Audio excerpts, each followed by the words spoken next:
그랬어요. 토인비라고 하는 역사학자가 쓴 유명한 책 중에 문명의 역사는 도전에 대한 응전의 역사다. 도전에 대한 응전의 역사다. 신앙의 역사도 마찬가지예요. 신앙의 역사도 수많은 이단들에 대한 응전의 신앙으로 이 교리가 쓰여집니다. 이단들에 대한 응전으로 정통 교리가 세워져요. 그러니까 악은 끊임없이 도전합니다. 성도는 무너지지 않고 신앙으로 응전해요. 계시록 6장은 도전과 응전의 영적 전쟁입니다. 이제 6장부터 본격적으로 16장까지 인의 7인과 7 나팔과 7 대접에 대한 그런 부분이 나오게 되어져요. 이것을 제가 이제 자세하게 설명하게 될 겁니다. 누가복음 2장에 보면 예수님이 탄생하실 때 천사들이 나팔을 불거든요. 그리고 구원의 역사가 시작되어져요. 그 나팔 소리와 함께 예수님 탄생하시고 구원의 역사가 시작되어집니다. 이 계시록 5장에 보면 역시 천사들의 찬송 소리가 울려 퍼져요. 그러니까 찬송이 울려 퍼지면서 구원이 시작됐다면 계시록 5장에 찬송이 울려 퍼지면서 이제 심판의 역사가 시작되어집니다. 그래서 6장부터 16장까지는 믿지 않는 사람들을 향한 멸망의 심판, 그리고 예수님 믿는 사람들을 향한 구원의 심판. 여러분, 우리 심판이라 그러면 무조건 나쁜 쪽으로 생각하는데 경기에서, 운동 경기에서 심판이 있어야 되거든요. 1등, 2등, 3등, 4등 이런 게 있거든요. 그런 맥락에서 구원의 심판이 믿는 사람들에게, 믿지 않는 사람들에게는 멸망의 심판이 시작되는 것이 6장부터 16장까지입니다. 특별히 이제 7인, 7 나팔, 7 대접 이런 부분들을 제가 몇 주간에 걸쳐서 자세하게 설명할 텐데 7번째 인은 도장인 자예요. 도장의 인봉을 떼는 순간 이렇게 둘둘 말아있는 이 두루마리에 이렇게 7개의 도장이 찍혀 있다는 거예요. 이걸 풀지 말라는 거죠. 이걸 누가 풉니까? 그랬더니 예수님이 푸신다 그랬거든요. 그래서 하나하나를 푸는데 마지막 7번째 풀었더니 그 속에 7개의 나팔이 들어있더라는 거죠.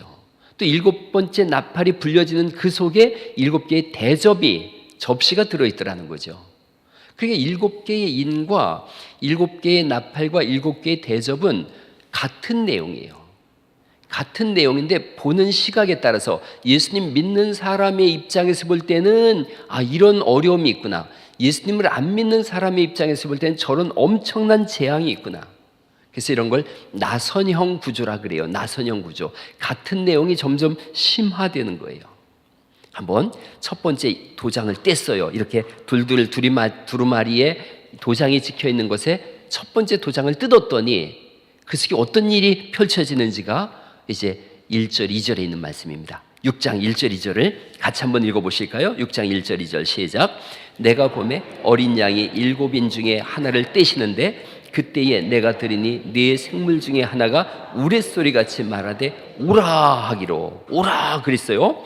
그랬더니 2절 말씀 어떤 일이 생기는지 2절을 읽어볼까요? 시작. 이에 내가 보니 흰 말이 있는데 그 탄 자가 활을 가졌고 면류관을 받고 나아가서 이기고 또 이기려고 하더라. 첫 번째 도장을 딱 뗐더니 흰 말을 타고 머리에 관을 쓴 자가 나와서 활을 들었는데 이기고 또 이기려고 하더라. 그러니까 우리는 이걸 보면 흰 말을 탔구나, 머리에 관을 썼구나, 이기려고 하는구나, 예수님이라고 생각을 해요. 근데 사실은 이것을 성경적으로 적그리스도라 그래요. 적그리스도. 그래서 이것은 관은 스테파노스라 그래서 면류관을 말해요. 임시적으로 쓴 거예요. 월계관이죠. 월계관. 임시적으로 쓴 관이에요. 그리고 예수님은 이미 이기신 분이신데 여긴 이기고 또 이기려고 하더라. 요한계시록 19장에 예수님의 모습이 나오거든요. 요한계시록의 19장에 나오는 예수님의 모습과 6장에 나오는 이 적그리스도의 모습이 비슷해요. 그런데 달라요. 19장에 나오는 예수님이 쓰신 것은 면류관이에요. 왕이 쓰는 진짜 영원한 관이에요. 그런데 여기 6장에 나오는 이 관은 월계관이에요. 그냥 운동 경기에서 잠깐 1등한 사람한테 씌워주는, 이따가 없어지는 관이에요. 또 19장에 예수님이 검을 들었는데 여기는 활을 들었다 그러고, 예수님이 이기신 분인데 여기는 이기려고 그런다 그러고, 예수님과 다른 적그리스도예요. 예수님을 흉내내는 거예요. 예수님의 자리에 올라가려고 하는 거예요. 자기가 예수님을 밀쳐내고 거기에 올라갈 수 있다고 생각하는 거예요. 성경에 보면 하나님을 흉내내는 적 그리스도들이 있어요. 용으로 대변되는 사탄이에요. 그리고 적 그리스도, 거짓 선지자, 3종 세트예요. 하나님께서 성부, 성자, 성령으로 이루어졌듯이 이들도 적 그리스도, 거짓 선지자 이렇게 뭉쳐가지고 자기들이 하나님인 척 흉내내는 거예요. 자꾸 높아지려고 하는 세력들이에요. 자기들이 권세를 가지고 사람들을 지옥으로 끌고 가는 세력들이에요. 적 그리스도에 대해서는 적 그리스도, 예수 그리스도를 대적한다 이런 뜻에서 적 그리스도예요. 예수님을 대적하고 그 자리에 앉으려는 자들에 대해서는 요한일서 2장에 이렇게 써 있습니다. 요한일서 2장 18절 있는 말씀인데 같이 한번 앞에 스크린에 한번 읽어보시겠습니까? 시작. 적 그리스도가 오리라 한 말을 너희가 들은 것과 같이 지금도 많은 적 그리스도가 일어났으니, 이 벌써 요한 1서가 쓰여지던 당시에 2000년 전에도 적 그리스도, 예수님을 대적하는 자들이 있었고, 이들이 어떤 사람들인지 요한 1서 4장 3절 말씀 읽어보죠. 시작. 예수를 신하지 아니한 영마다 하나님께 속한 것이 아니니 이것이 곧 적 그리스도의 영이니라, 이렇게 말씀하세요. 예수님이란 뜻은 나를 죄에서 구원할 자란 뜻이에요. 그리스도, 기름 부음 받은 자, 즉 하나님이 세우신 메시아란 뜻이에요. 예수님이 나의 구원자십니다. 한번 해보시겠어요? 시작. 예수님이 나의 구원자십니다. 적 그리스도는 이걸 고백하지 않은 거예요. 무슨 소리냐? 내가 그리스도다, 내가 그리스도다. 이게 적 그리스도예요. 예수님을 그리스도이심을 부인하는 자, 요한일서 2장 22절에 있는 말씀인데 또 같이 한번 읽어보죠. 시작. 예수께서 그리스도이심을 부인하는 자가 누구냐? 아버지와 아들을 부인하는 자가 적 그리스도시니라. 즉 아버지는 하나님, 성부 하나님이에요. 이 아들은 성자 예수님이에요. 성부 하나님과 성자 하나님이 같은 하나님이 아니라고 주장하는 자들이에요. 왜 이렇게 주장하냐면 나도 예수님이 될 수 있다, 나도 그리스도가 될 수 있다, 이렇게 주장하는 자들이에요. 오늘날 수많은 이단들이 주장하는 게 뭐예요? 예수 2000년 전에 태어난 그 예수만 그리스도일 이유는 없다, 나도 그리스도가 될 수 있지, 이렇게 주장하는 자들, 그들이 예수를 대적하는 적 그리스도예요. 이 사람들은 그래서 예수님의 육신을 입고 이 땅에 오신 것을 부인해요. 그리고 영만 왔다, 이걸 주장해요. 그래서 이런 걸 영지주의라 그러는데 요한일서 4장 3절에 이렇게 써 있습니다. 또 한번 읽어보시죠. 시작. 예수 그리스도께서 육체로 오신 것을 시인하지 아니하는 영마다 하나님께 속한 것이 아니니 이것이 곧 적 그리스도의 영이니라. 뭘 주장하냐면 영은 선하고 육은 악하기 때문에 육신적으로는 뭔 짓을 해도 상관없다는 거예요. 영혼만 구원받으면 됐지, 이러는 거예요. 초대교회 때부터 벌써 2세기 3세기 때부터 헬라 철학하고 혼합되어져 가지고 영만 선하고 그 이데아론이에요. 육은 악하기 때문에 뭔 짓을 해도 상관없어, 이렇게 얘기하는 거예요. 그리고 그 영적인 지식, 영지라 그래요. 영지를 가진 사람만 구원받는다. 오늘날 구원파예요, 구원파.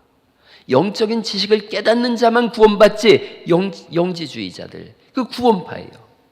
대표적인 케이스가 또 신천지예요. 신천지는 누구만 성경을 알 수 있다 그래요?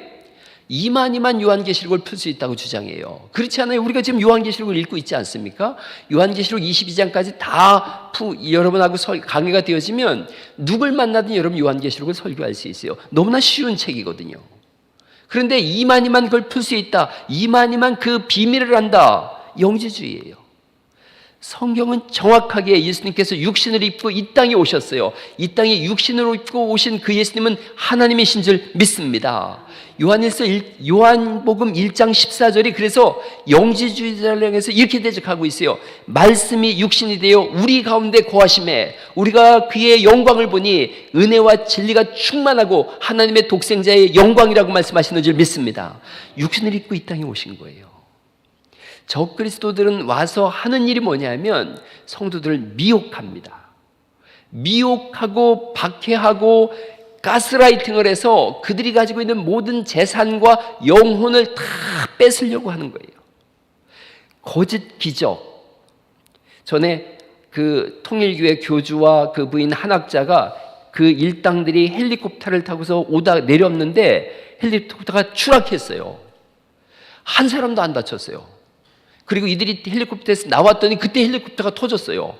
그걸 가지고 봐라, 우리가 하나님이다, 이렇게 주장하는 거예요.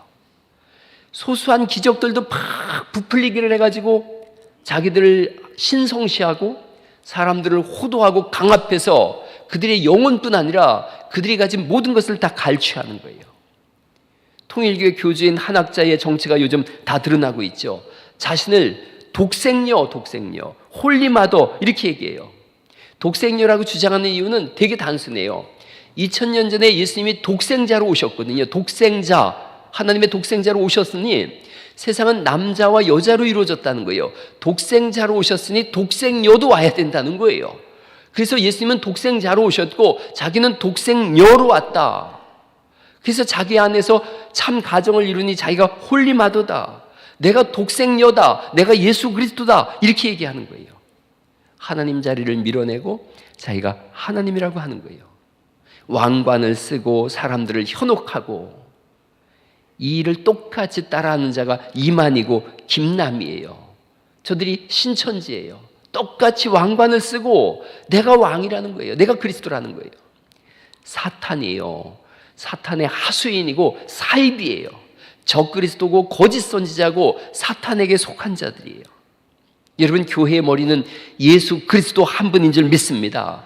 영혼의 구원자는 오직 예수님 한 분이에요. 지옥에서 우리 영혼을 건져내시는 분은 예수님이세요. 악한 영에서부터 우리를 지키시는 분은 예수 그리스도 한 분밖에 없음을 믿으시기 바랍니다. 모든 귀신의 역사와 죽음의 권세를 깨뜨리실 수 있는 분, 예수 그리스도예요. 이것을 부인하거나 거절하거나 자신이 그 자리에 서려고 하는 자는 누구를 막론하고 적 그리스도예요. 그래서 우리는 오직 예수님만 자랑하고 예수님만 높이고 예수님의 영광을 선포하기 위하여 예배드리는 줄 믿으시기 바랍니다. 우리가 그래 모였어요. 저는 개인적으로 이제 올해 나이가 좀 이렇게 많지는 않지만 이제 부록을 넘기면서 하나님께서 요때 나를 가장 많이 쓰시는구나 라는 생각을 많이 합니다. 또 요즘이 가장 성령 충만한 시간을 갖고 있어요. 말씀을 전해달라고 하는 요청을 많이 받습니다. 가는 곳마다 진짜 은혜가 있어요. 우리 교회 성도님들 모시고 가고 싶은 마음이 들 정도로. 많이 컸어요. 제가 많이 컸어요. 아주 많이 컸는데 저를 이렇게 키운 세 분이 있어요. 제가 스스로 큰 게 아니더라고요. 돌이켜보니까 하나님이 키우셨죠. 당연히 하나님이 키우셨죠. 성경을 읽으면 어느 본문을 읽든 정말 구원사가 확 펼쳐집니다. 신학을 오래 했잖아요. 신약과 구약에 이 성경 교리가 펼쳐져요. 그리고 그 뜻이 무엇인지 선명하게 머리에 떠오릅니다. 하나님 나를 키우셨어요. 두 번째는 우리 각시가 저를 키웠어요. 우리 마누라가 얼마나 눈높이가 높은지 거기에 맞추느라고 정말 가랭이가 찢어지는 줄 알았어요. 그런데 그렇게 실망시키지 않으려고 애쓰다 보니까 훌쩍 컸더라고요. 세 번째는 우리 집사람은 상대도 안 되는 분을 만났어요. 얼마나 눈높이가 높은지, 수준 맞추기가 얼마나 높은지 죽기 살기로 노력했어요. 그러다 보니까 엄청나게 성장했어요. 그분이 누구냐 하면 여러분이에요. 우리 교회 여러분들이에요. 제가 목회를 하면서 여러 군데를 돌아다니다 보니까 우리 교회 수준이 진짜 상상 이상이에요. 우리 교회 사경회를 하지 않습니까? 내노라 하는, 잘한다라고 하는 신학 교수를 제가 모시고 왔지 않습니까? 신학 박사도 오고 부흥의 강사도 오고, 이분들이 갈 때 우리 교회에서 거의 죽을 쓰고 갔어요.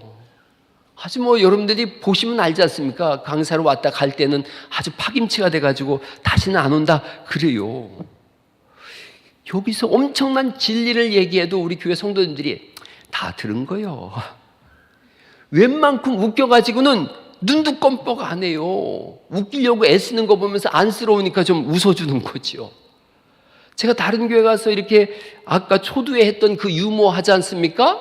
그럼 이해를 못하고 한참 설교하는데 아이고 그게 그런 뜻이었어? 그러면서 웃어요. 그런 정도예요. 다른 교회를 폄하하려는 게 아니라 그런 거예요. 여러분, 눈높이에 맞추다 보니까 매주 설교가 저는 부흥의 설교예요. 제가 다른 교회 가서 설교해달라 그러면 그 주에 한 설교 가지고 가서 그냥 똑같이 합니다. 누가 저를 키웠나? 정말 여러분들이 키웠어요. 여러분들이 목사 잘 키웠어요. 여러분 어디 가서 그런 말 해도 돼요. 우리 목사 내가 키웠어. 한번 옆에 분한테 한번 목사님 내가 키웠어요. 한번 해봐요. 괜찮아요. 진짜로. 시작. 그래요. 여러분들 눈높이 맞추느라고 제가 얼마나 애썼는지 몰라요. 그땐 제가 큰 거예요. 너무 잘 키우다 보니까 자꾸 밖에서 불러요. 성도님들하고 대화하는데 그 마음을 제가 알겠더라고요. 목사님 자주 나가지 마세요. 목사님 우리는 수요 예배하고 주일 예배 목사님하고 예배하고 싶어요. 제가 그 말을 듣고서 한편으로 가슴이 찡했어요. 30년간 제가 말씀에 밥을 먹였는데 여전히 맛있다는 거예요. 그래서 내가 행복한 목사구나. 주일하고 수요일에는 가급적 우리 교회에서 예배해야 되겠다 이 생각을 했어요. 피치 못할 때는 제가 동의를 구하고 가겠다. 요즘 성도들이 주일하고 수요일밖에 잘 안 모여요. 집회를 한다 그래도. 그래서 어쩔 수 없이 그러긴 하는데 벌써 올 연말에 군산에 있는 교회에서 집회해달라 그래요. 근데 여러분하고 잘 상의하고 해야겠다. 그 대신 더 말씀과 기도에 목회를 지속하겠다. 저는 지금보다 훨씬 더 잘 크고 싶습니다. 좀 키워주시기 바랍니다. 어느 날 제가 은퇴할 때 여러분한테 큰절할 것 같아요. 여러분이 저 키워주셔서 목회 잘했습니다. 제가 그동안 외부 사역을 하면서 거절 못한 여러 가지 이유들도 있어요. 우리 교단의 이름이 혹시 뭔 줄 아세요? 우리 교단 이름 아는 분 한번 얘기해 보세요. 시작. 잘 몰라요, 많은 분들이. 우리 교회 벌써 5년 된 분한테 내가 어제 물어봤는데 모르더라고요. 예수교인가요? 이러고 있더라고요. 기독교 대한복음교회예요. 60개 교회밖에 안 돼요. 낯선 교단이에요. 그러니까 교회 오는 분들이 기피하고 거절해요. 지금도 그런 인식이 있지만 많이 없어졌어요. 제가 그 동방송 5년째 지금 사역하고 있거든요. 시청 신우의 지도 목사고 각 교회 장로 안수집사로 모인 기독실현민협회 제가 지도 목사예요. 군산, 김제, 익산에서 제일 오래됐다고 하는 교회에 가서 제가 설교했어요. 교단을 자유롭게 오가면서 설교하는 그런 목사예요. 예수님 자랑하기에 아주 좋은 기회가 주어서 감사하거든요. 그러면서도 우리 교회에 대한 내용을 알려줄 수 있어요. 제가 그렇게 얘기해요. 설교할 때 꼭 저는 기독교 대한보험교회 갈릴리교회에서 왔습니다. 그러면 사람들이 그게 뭐지? 제가 설명해줘요. 우리 교단에 대해서 설명해줘요. 한국인 자생의 교단입니다. 그리고 정통교단입니다 라고 얘기해요. 극동방송에서도 꼭 그런 얘기를 하고 있어요. 복음을 증거하는데 가로막는 일들을 제거하기 위해서 그동안 애를 썼어요. 그리고 이제 세월이 흘러가서 이젠 그만해도 될 것 같다는 생각이 들어요. 여러분, 저는 이제 말씀과 기도에 전무하겠다고 몇 달 전에도 여러분한테 약속을 했어요. 계속 그렇게 할 거예요. 말씀을 더 많이 연구하고 기도 시간을 더 많이 갖겠습니다. 대신 교회 사역과 행정과 정치에 관한 모든 부분들은 여러분들 장로님들과 이 일들을 감당해 주시기를 간절히 부탁을 드립니다. 할렐루야. 장로님들 붙잡고 이 일을 하십시오. 저한테는 딱 3가지만 가지고 오세요. 목사님 이거 기도해 주세요. 이게 무슨 뜻인지 알려주세요. 성경 가지고 오시고 그제 우리 집사님 한 분이 알려주더라고요. 놀고 싶을 때 목사님 만나도 돼요? 그러더라고요. 그래서 3가지 기도해 주세요. 말씀이 무슨 뜻이에요? 목사님 놀고 싶은데요? 요 3가지만 가지고 오시고 그 위에 모든 일들은 교회 장로님들을 통해서 이루어지기를 간절히 축원합니다. 장로님들을 신뢰하시고 잘 따라주시고 어떤 문제가 생겼을 때 저한테 오지 마시고 장로님들에게 찾아가세요. 이거 어떻게 할까요? 그래서 가장 건강한 교회, 오직 복음만이 주제가 되는 그런 교회를 함께 세워갈 수 있기를 간절히 축원합니다. 여러분, 적 그리스도가 나타나는 때예요. 2번째 인을 뗐을 때 전쟁이 일어납니다. 21세기 광명한 시대 때도 전쟁으로 인해서 2024년에만 전쟁으로 인해서 23만 3천 명 정도가 죽었다 그래요. 올해 2025년 지금 9월달밖에 안 됐는데 25만 명 정도가 전쟁으로 죽습니다. 기가 막힐 일인 거예요. 광명한 시대 속에 전쟁으로 사람이 죽다니요. 이런 시대가 갈수록 더 전쟁의 소문이 많아질 겁니다. 3번째 인을 뗐어요. 그게 5절 6절에 있는 말씀인데 경제적인 파탄이 오겠다는 거예요. 예수님을 믿음으로 인해서 경제적인 모든 부를 다 뺏기는 경제적 붕괴가 오겠다는 거예요. 밀 한 대를 샀는데 평소보다 8배 이상 급등하는 인플레이션이 오겠다는 거예요. 이거 스태그플레이션이라 그래요. 스태그플레이션이 생기겠다. 그래서 가난한 사람은 감람류, 포도주, 부자들조차도 언감생신 꿈도 못 꾸는 그런 시대가 올 거다. 아니나 다를까요? 지금 매년 900만 명 정도가 굶주림이 원인이 돼서 사망하는 시대예요. 종말이 될수록 사랑이 식어지는 거예요. 사람들이 내 배는 채울지언정 남의 배 곱는 것은 생각하지 않는 거예요. 여러분, 미국이 지금 그렇게 하고 있지 않습니까? 이걸 역전시키는 것은 그리스도 예수님의 사랑인 줄 믿습니다. 교회만이 이걸 가능한 거예요. 사랑이 세상을 바꿔요. 손길을 그들을 향해서 내미는 곳이 어딘가? 교회예요. 마지막 때에 세 번째 인을 뗐을 때 굶주려 있는 사람들, 그들을 향해서 손을 내미는 거예요. 따뜻한 사랑의 손길. 제가 이혜인이라고 하는 분이 다정한 사람이 이긴다. 다정한 사람이 이긴다. 저 책을 보면서 우리가 어떻게 살아야 되는지에 대한 행동 지침일 수 있겠다.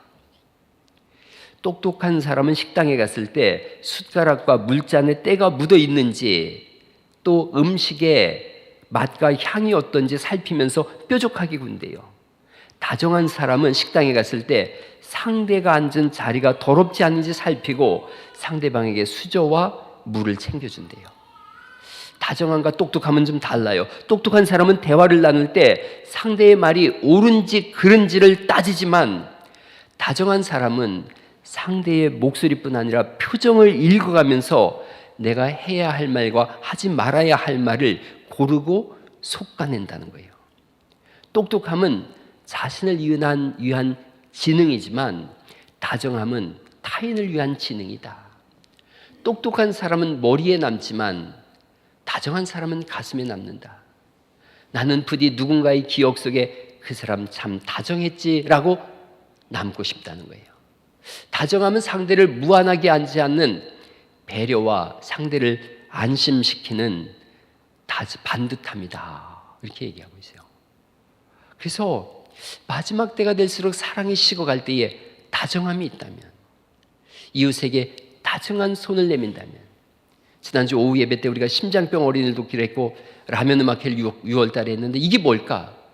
예수님의 사랑이 다정함으로 나아가는 거다 생각했어요. 옆에 교회 성도님이 저한테 문자를 보냈더라고요. 목사님 안녕하세요. 요즘 목사님 계시록 설교를 통해 은혜를 누립니다. 좋은 설교를 들으면 뭐라고 표현하기 어려운 흥분 같은 것이 생기던데 목사님의 설교를 통해 그런 기쁨을 느낄 수 있어 감사드립니다. 이런 글을 받았어요. 이분은 이단에 대해서 굉장한 예리함을 가지고 있는 분이에요. 그래서 이단에 대해서 법적인 투쟁을 하고 있는 그런 분이에요. 탁월한 신학적 식견을 가지고 있거든요. 근데 사람에 대해서는 한없이 다정함을 가진 분이에요. 우리가 그래야 돼요. 이단, 적그리스도, 사이비에 대해서는 서슬퍼런 진리와 용기와 기백을 보이되 함께 하나님 나라를 향하여 걸어가는 믿음의 가족들을 향해서는 다정한 손을 내미는 은혜가 있기를 간절히 축원합니다. 다정한 사람들. 호흡합상에 한 분이 오셨는데 우리 권사님이 저를 소개하면서 우리게 목사님이에요. 그랬더니 그분이 제가 그래서 안녕하세요 라고 했더니 제 평생에 사람을 이렇게 감동 주게 칭찬하는 방법도 있구나. 딱 다섯 글자 얘기했는데요. 제 평생의 최고의 칭찬이었어요. 그분이 뭐라고 얘기했냐면 대박 목소리. 이야. 저는 목소리 좋단 말 진짜 많이 들었거든요. 어디 가서 뭐 얘기할 때마다 목소리 정말 좋네요. 한 분은 우리 교회 못 온대요. 왜 그러냐니까 설교 듣다가 잘까 봐 목소리 듣고. 근데 이분은 딱 대박 목소리. 그래서 배웠어요. 칭찬은 이렇게 하는 거구나. 옆에 분한테 한번 딱 보고서 한번 해보세요. 대박 패션. 옆에 분을 보고 대박 패션. 한마디 더 해보세요. 대박 미모. 그래요. 한 분 더 해보시죠. 저 정우 기장님 보고는 하지 마시고 대박 눈부셔. 여러분 저 식사하러 가셨을 때 1층에 식사할 때 이렇게 밥 해주는 분들이 있잖아요. 그분들을 향해서 대박 이렇게 해주세요. 할렐루야. 저는 그게 다정함이에요. 그 마음을 알아주는 거예요. 한 번만 옆 사람한테 인사하시죠. 제 이름은 송다정입니다. 한번 해보시죠. 시작. 송다정은 저예요. 여러분 이름을. 마지막을 가지러 삭막해지는 세상 속에 세 번째 인을 뗐더니 얼마나 삭막해지는지 역전시키자는 거예요. 네 번째 인을 뗐을 때 검, 흉년, 사망, 이게 전쟁과 기근과 땅에 짐승들이 막 올라와서 예수 믿는 사람을 죽이는 거예요. 근데 여러분 1세기 때 예수 믿고 순교한 사람보다 오늘날 예수 믿고 순교한 사람들이 더 많습니다. 매년 5,000명에서 6,000명의 사람들이 예수 믿고 순교합니다. 로마 당시 땅보다, 이 당시에 도미티안 황제 때보다, 네로 황제 때보다 더 믿음을 지키기 위해서 생명을 거는 사람들이 더 많고, 그것이 우리의 가슴을 화들짝 깨어나게 하는 줄 믿으시기 바랍니다.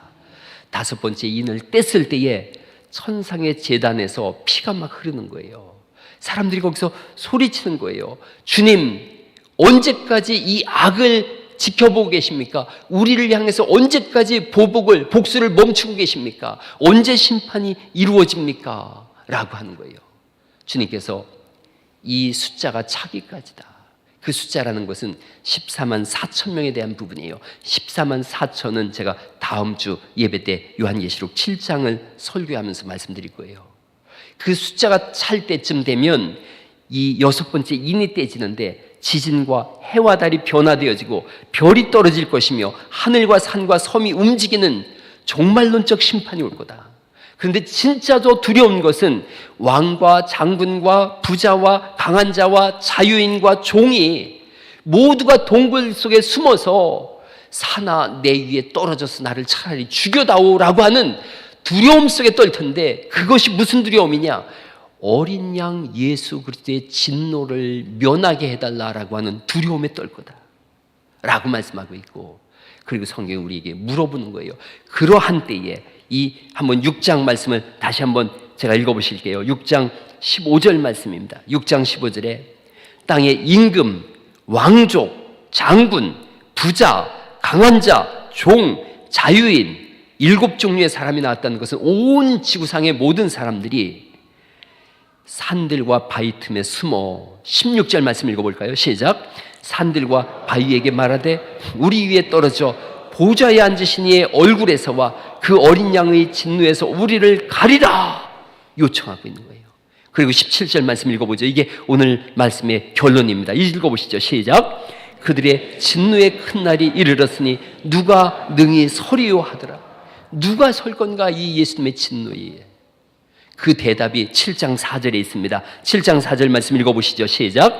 내가 인침을 받은 자의 수를 들으니 이스라엘 자손의 각 지파 중에서 인침을 받은 자들이 14만 4천이니, 예수님께서 도장을 찍어서 너는 내 것이다 라고 하는 그 사람 수가 14만 4천이라고 말씀하고 있고, 이 14만 4천이라는 숫자는 상징적인 숫자입니다. 구약에 오실 예수님을 바라보며 구원받은 사람들, 신약에 오신 예수님을 바라보며 구원받은 모든 하나님의 백성들이고, 주님께서 그들을 구원하셔서 얼마나 안전하게 보호하시는지를 15절 말씀입니다.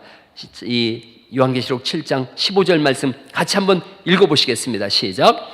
그러므로 그들이 하나님의 보좌 앞에 있고 또 그의 성전에서 밤낮 하나님을 섬김에 보좌에 앉으신 이가 그들 위에 장막을 치신다. 장막을 치신다. 장막을 친다는 말씀은 천국이 그 위에 있을 것이다. 그런데 누가 14만 4천이며 누가 그 천국을 누리는지에 대해서 14절 말씀이 이렇게 단서를 우리에게 알려주고 있어요. 7장 14절입니다. 또 읽어보죠. 시작. 대가 말하기를 내 주여 당신이 아시나이다 하니 그가 나에게 이르되 이는 큰 환난에서 나오는 자들인데 어린 양의 피에 그 옷을 씻어 희게 하였느니라. 첫 번째 인, 두 번째, 세 번째, 네 번째, 다섯 번째, 여섯 번째 인의 그 큰 환난에서 나온 사람들을 보니까 어린 양의 피에 그 옷을 씻어 희게 했다. 나의 의와 나의 열심과 나의 노력으로 구원받은 것이 아니라 예수님께서 내 죄와 허물을 다 짊어지시고 십자가에 피 흘려 죽으신 그 죽으심이 나를 덮어서 그 은혜가 나의 죄와 허물을 다 씻어내고 하나님 앞에 깨끗한 사람으로 서게 하신 줄 믿으시기 바랍니다. 그들을 향해서 다시는 줄이지도 아니하며 16절에 있는 말씀이에요. 목마르지도 아니하고 해나 아무 뜨거운 기운도 상하지 못하도록 주님이 지키시고 보호하시는 줄 믿습니다. 예수 그리스도를 영접한 그 사람들, 그들이 끝까지 서 있는 거예요. 그들이 하나님의 심판대 앞에 누가 서 있을 수 있으리오 라고 할 때 예수님을 영접한 사람들이 서 있는 거예요. 오늘 설교 제목이 누가 서 있는 사람인가? 누가 서 있는 사람인가? 오래전에 제가 한 설교를 한 적이 있는데 이 말씀을 드렸는데 6년쯤 지났어요. 그래서 그분이 이사를 갔는데 통화가 되어졌어요. 그분이 그러더라고요. 목사님이 한 여러 설교 중에 자기가 가장 가슴에 와닿던 부분이 있었는데 그것 때문에 오늘도 전도를 멈추지 않습니다. 이런 내용이에요. 지옥에 떨어진 사람의 고백을 제가 말씀드린 적이 있어요. 지옥에 떨어진 사람이 이렇게 얘기하는 거예요. 제 이름은 불신입니다. 불신. 그 일은 너무나 순식간에 이루어졌습니다. 친구가 와서 말하더군요. 예수님께서 재림하신다. 예수님께서 하늘에서 구름 타고 오신다. 그날은 심판의 날이다. 예수님 믿으라. 그 친구한테 내가 얘기했습니다. 너 공상과학 영화를 너무 많이 봤구나. 꿈 깨라. 교회에서 돈 뜯어내려는 수적에 너 걸린 거야. 어느 날 갑자기 해가 어두워졌어요. 달도 빛을 내지 않았어요. 하늘의 별들이 떨어지는 것을 봤습니다. 아수라장이 됐습니다. 하늘에서 유성이 떨어지고 더 놀라운 일이 일어났는데 상상도 못할 엄청난 나팔 소리와 함께 천사들의 함성이 울려 퍼졌습니다. 온 세상의 폭포수보다 더 큰 소리가 울려 퍼지기를 우리 주 예수 그리스도께서 재림하신다라고 하는 소리가 하늘로부터 울려 퍼졌습니다. 그리고 정말 예수님께서 하늘 군대와 함께 강림하셨습니다. 수많은 사람들이 알 수 없는 힘에 이끌려 돌림을 받았고 그들은 순식간에 천사처럼 변했습니다. 너무나 황홀한 이 광경 속에 찬송이 울려 퍼졌습니다. 그런데 나는 이 땅에 남겨진 겁니다. 나도 데려가 달라고 아우성을 치렀지만 그때는 이미 늦었습니다. 그리고 여러분 보시다시피 나는 지금 지옥의 불구덩이에서 끔찍한 고통을 당하고 있습니다. 여기서 우리는 후회합니다. 그때 예수님을 믿을 걸, 그때 예수님을 받아들일 걸, 그때 교회 갈 걸. 그러나 너무 늦어버렸습니다. 천국에 간 사람의 간증도 드렸어요. 제 이름은 믿음입니다. 저는 예수님을 열심히 믿었습니다. 예배하는데 어느 날 목사님이 예수님의 재림을 준비하라고 하는 설교를 들었습니다. 믿어지지는 않았지만 마음에 강하게 와닿지는 않았습니다. 그러나 내가 살아있는 동안은 안 오실 것 같고 좀 인생의 즐거움도 좀 맛본 다음에 그때 오시면 좋겠다 생각했습니다. 그런데 재림의 징조가 서서히 나타났습니다. 전쟁의 소문이 끊이지 않았고 지진이 끊이지 않았습니다. 바이러스가 창궐했습니다. 사람들은 참지를 않았고 서로 미워하고 죽이는 일이 다반사로 일어났습니다. 사랑이 식어졌고 교회도 냉랭해졌고 적 그리스도가 교회에 들어왔습니다. 가짜 그리스도들이 너무나 많아졌습니다. 전도를 해도 사람들이 받아들이지 않았습니다. 내 친구 불신에게 아무리 전도해도 꿈 깨라고 합니다. 그러던 어느 날 정말 해가 어두워지고 달이 빛을 내지 않고 별들이 하늘에서 떨어지던 그날 정말로 예수님이 오셨습니다. 그리고 모든 사람들이 천사들에 이끌려서 하늘로 올려갔고 순식간에 나는 변화되어졌습니다. 예수를 믿지 않는 사람들이 통곡하고 있는데 저만치 내 친구 불신이가 울며 전화하는 모습이 보였습니다. 그때 믿었더라면 여러분 그날을 준비하며 사시길 간절히 축원합니다. 만왕의 왕 만주의 주 우주에서 가장 강력한 예수 그리스도께서 오고 계십니다. 가장 강한 심판자가 오고 계십니다. 믿는 자와 함께 영생을 누리시기 위해서 오고 계십니다. 데살로니가전서 4장 16절에는 이렇게 말씀하십니다. 주께서 호령과 천사장의 소리와 하나님의 나팔 소리로 친히 하늘로부터 강림하시리니 그리스도 안에서 죽은 자들이 먼저 일어나고 17절 말씀 같이 읽어보시죠. 시작. 그 후에 우리 살아남은 자들도 그들과 함께 구름으로 끌어올려 공중에서 주를 영접하게 하시리니 그리하여 우리가 항상 주와 함께 있으리라. 이렇게 끌어올려졌을 때 새로운 변화가 시작되어집니다. 고린도전서 15장 51절은 우리에게 어떤 변화가 있는지 이렇게 말씀하세요. 같이 읽어보시죠. 시작. 이제 내가 한 가지 비밀을 말하겠습니다. 마지막 나팔 소리가 울릴 때 눈 깜짝할 사이에 죽은 사람들이 썩지 않을 사람으로 다시 살아날 것이며 우리는 모두 변화될 것입니다. 그렇게 변화되어졌을 때에 그 시간에 요한계시록 1장 7절을 우리가 읽었는데 이렇게 성경은 말씀합니다. 또 읽어보죠. 시작. 그가 구름을 타고 오시리라. 각 사람의 눈이 그를 보겠고 그를 찌른 자들도 볼 것이요 땅에 있는 모든 족속이 그로 말미암아 애곡하리니. 여러분 오늘 결심하십시오. 찬송하며 구원자이신 예수님을 맞이할 것인가? 통곡하며 심판자이신 예수님을 맞이할 것인가? 예수님께 무릎을 꿇고 찬송을 올릴 것인가? 지옥에서 철장에 그 무릎이 꺾여져서 엎드릴 것인가? 전에 제가 그런 말씀 드렸습니다. 강원도 정선에 살던 우리 이모부가 큰 무당이셨어요. 제가 가서 돌아가신다 해서 전도를 했습니다. 전도를 했는데 저에게 그렇게 말씀하셨어요. 조카, 나도 다 알아. 그런데 늦었어. 내 영혼은 이미 빼앗겨서 돌이킬 수 없어. 늦었어. 그리고 끝났어요. 아무리 내가 늦지 않았다 그래도 받아들이지 않으셨어요. 그분은 영원히 늦은 분이 됐어요. 몇 해 전에 성도님 한 분이 일본에서 한 어르신이 대학교 다닐 때 CCC에서 복음을 듣긴 들었는데 예수님을 믿는 것이 잘 모른다고 저한테 와서 예수님을 전해줄 수 있느냐 그래서 제가 후쿠시마에 갔습니다. 가서 그분에게 복음을 전했어요. 예수님을 전했더니 그분이 그 통역하는 분을 통해서 이렇게 물었어요. 테 오쿠레 데와 아리마센까. 테 오쿠레 데와 아리마센까. 무슨 뜻이냐 그랬더니 너무 늦은 것 아닌가요? 너무 늦은 것 아닌가요? 제가 말씀드렸어요. 예수님 안에서 늦은 사람은 없습니다. 저분에게 복음을 전했어요. 완전하게 복음을 전했어요. 그랬더니 예수님을 확인하고 예수님을 영접했어요. 저한테 고맙다고 맥주 한 박스를 줘가지고 제가 굉장히 당황한 적이 있었는데 예수님 영접했어요. 한 분은 늦었다고 스스로 판단하고 예수님을 외면했어요. 한 분은 늦지 않았다고 생각하고 예수님께 영혼을 드렸어요. 여러분 늦지 않았습니다. 오늘 결심하고 결단하시고 예수님께 내 영혼을 드리겠습니다. 믿음으로 살겠습니다. 그렇게 결심함으로 인해서 인이 떼어지는 것과 나팔이 부는 것과 대접이 쏟아지는 것과 상관없이 그 머리 위에 주께서 장막을 치심처럼 천국을 누리는 은혜가 있기를 예수님 이름으로 축원합니다.